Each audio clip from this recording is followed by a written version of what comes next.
Falar desse Palmeiras, amanhã tem jogo, em sexta-feira, Allianz Parque. Sexta-feira, normalmente, dia de show no Allianz, né? Não dia de futebol. O futebol está atrapalhando algum show que aconteceria no Allianz Parque numa sexta-feira, mas amanhã o time do Abel... Ô, Soler, eu tava até falando, o Palmeiras normalmente quando fica ali contra a parede, numa situação que tá agora, sempre quando você acha que fala, pô, agora vem uma crise... E aí consegue bons resultados.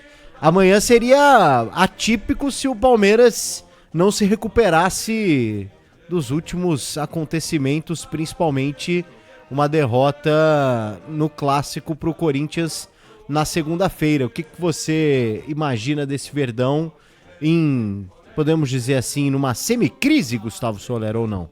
O time do Palmeiras que precisa se recuperar, né? Dá pra chamar assim de uma semicrise ou uma crise, porque o Palmeiras, pra ser campeão brasileiro, meu caro Paulo do Vale, tem que torcer por muitos tropeços da equipe do Botafogo. Botafogo, se perder pro Palmeiras, mesmo assim chega a 82 pontos no Campeonato Brasileiro, se vencer, é claro, todas as outras partidas. O Palmeiras só chega a 79. Então o Palmeiras precisa torcer, aliás, né, para que times tirem o aproveitamento do Botafogo para que o Palmeiras continue sonhando com o inédito tricampeonato brasileiro, né? Então, é claro, existe uma pressão, o torcedor está irritado e insatisfeito com essa situação do Palmeiras ter caído de forma precoce nas Copas, né? Caiu para Flamengo e caiu para Botafogo, mas caiu nas oitavas de final. Caiu para o Flamengo do Tite, que não estava jogando bola, e mesmo assim o Palmeiras foi eliminado, né? Caiu para o Botafogo jogando no Allianz Parque, tomando um 2-0, depois empata, quase vira, mas caiu também. Então, o Palmeiras vive ali um momento de instabilidade, o torcedor demonstra essa irritação e essa insatisfação no jogo de amanhã, já a partir de hoje. O Palmeiras ainda não vendeu 25 mil ingressos para o jogo de amanhã. Então tá muito claro que o torcedor tá incomodado. E amanhã o Palmeiras tem mais do que a obrigação de vencer o Grêmio, não só para continuar sonhando com um possível título brasileiro, quem sabe o Botafogo entre em parafuso de novo na disputa do Campeonato Nacional, algo que eu acho muito complicado, porque esse time do Botafogo é melhor do que o do ano passado, mas também vira uma obrigação vencer o Grêmio amanhã, porque o Grêmio jogou 49 vezes contra o Palmeiras em São Paulo. Sabe quantas o Grêmio ganhou? Quantas? De 49? Quantas? O senhor teria um palpite? 7. O senhor tem um palpite? Nenhuma. 4 vezes. Aí. Em São Paulo. Justamente entre nenhuma e 7. Exatamente o meio. No Allianz Parque só ganhou um jogo. Então, o Palmeiras normalmente vence o Grêmio, né? O Palmeiras que, por sinal, no repertório geral, tô até abrindo aqui, ó, são 106 jogos no histórico entre as duas equipes. O Palmeiras tem mais do que o dobro de vitórias que o Grêmio, somando os jogos que aconteceram em São Paulo, Porto Alegre e em qualquer outro lugar do país e do mundo. Então, normalmente é um adversário que o Palmeiras tem ali resultados positivos e precisa, é claro, desta vitória. Para o jogo de amanhã, ainda existem dúvidas na escalação titular do time do Palmeiras.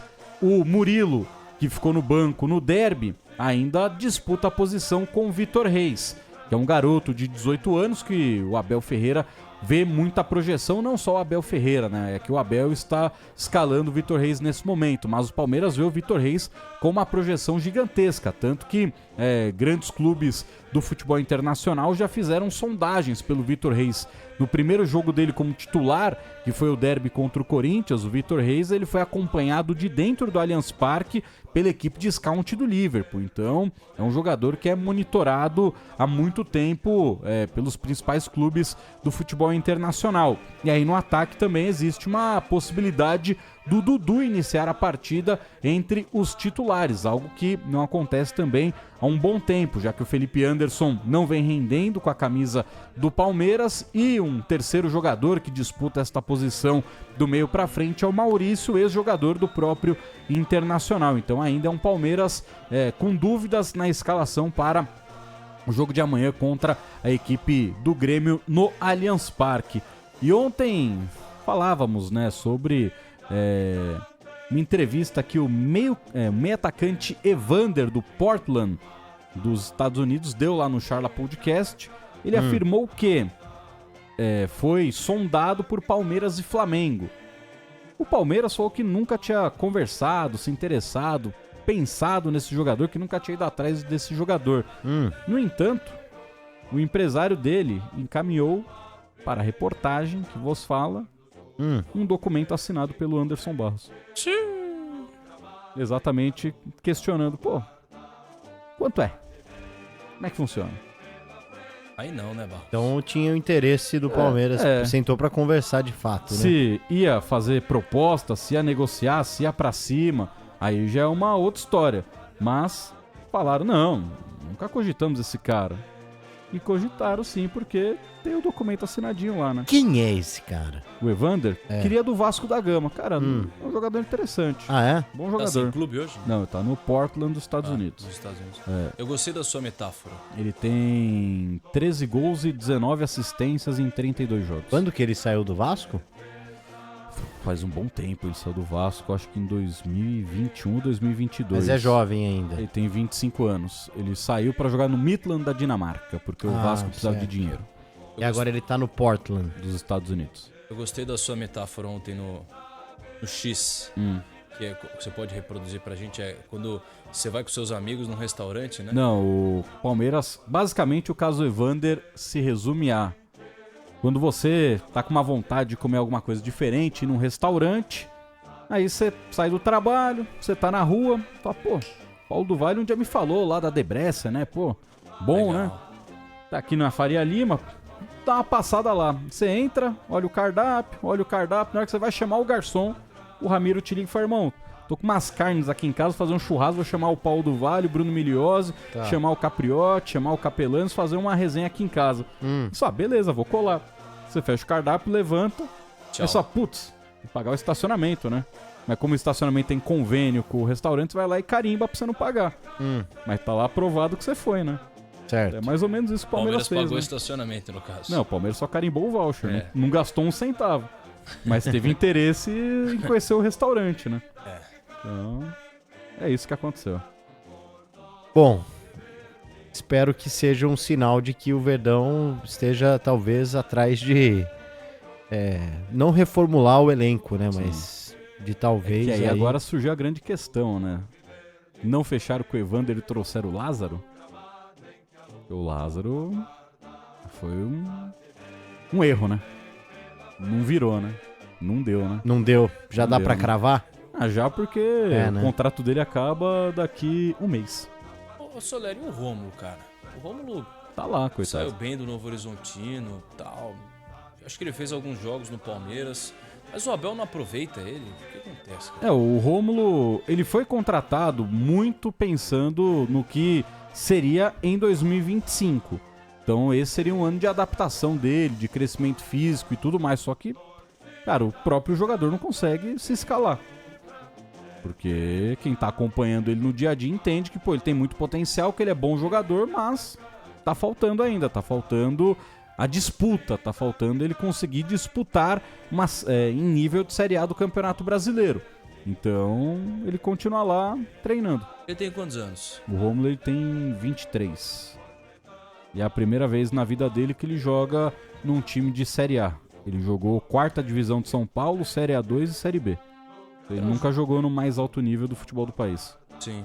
É porque era um jogador que, assim, pra função que ele faz, claro, ele tem uma concorrência forte, né? Mas era um jogador que eu acho que teria espaço no Palmeiras jogando bem, assim.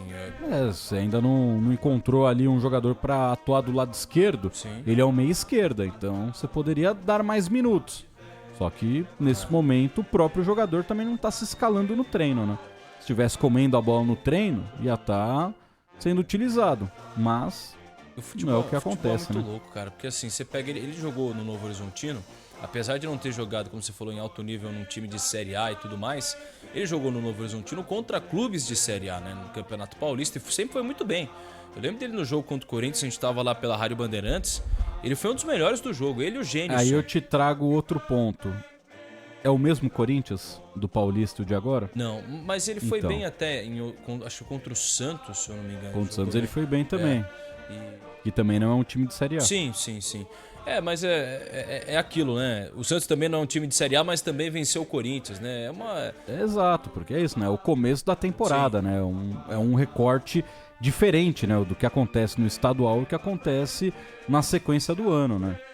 Tomara que o moleque consiga E jogar. ele foi procurado pelo Santos. O Santos teve interesse no empréstimo dele no meio desse ano. E o Palmeiras falou, não, a gente não tem o interesse em liberar porque a gente tá formando ele para que ano que vem ele consiga jogar bola. O Corinthians também o procurou. O Corinthians também quis o Romo. Antes do Palmeiras, mas, no caso. Né? Mas acabou não fechando, optando por outros jogadores e tudo mais. Por sinal, né, na época foi na gestão do apoteótico Alessandro como diretor de futebol, né? Foi o Rômulo e o Luizão oferecidos pro Corinthians e ele não quis nenhum dos dois. Sim. Mas optou por outros nomes no meio do caminho aí. Só craques. Que já saíram, né? Já. E a gente já volta.